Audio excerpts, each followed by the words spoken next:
Social inflation isn't just impacting the insurance industry, it's also impacting you.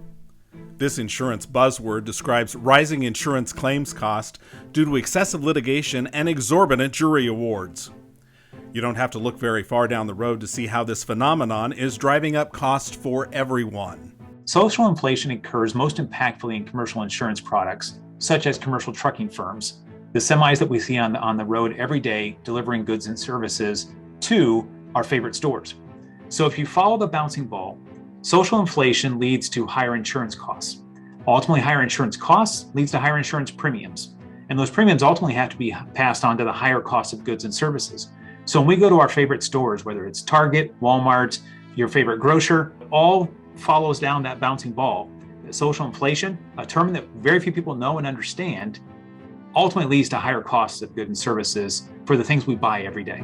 I'm an actuary by training, so I think about key drivers as contributing to either frequency or severity of losses, or perhaps both. I would point to 4 key drivers of social inflation.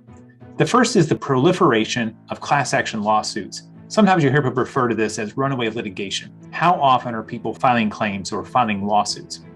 The second one we talk about is growing awards from sympathetic juries. It's talking about how large can these awards go at the end of a trial.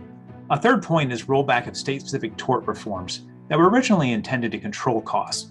This happened decades ago, state by state, to try to limit how often and how big different lawsuits could be. The fourth and perhaps the most troubling is what we refer to as litigation funding.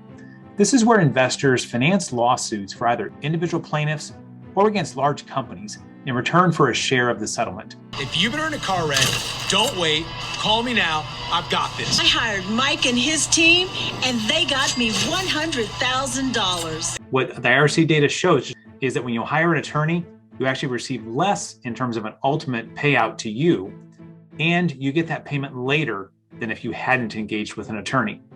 A key objective for the insurance industry is to have legislative or judicial requirements for the disclosure of third-party funders being involved in any litigation. A small number of federal judicial districts require it today, but we would like this to be normal operating procedures across the country. To learn more about social inflation and how III is working to protect consumers from higher insurance costs, follow us on our website and social media.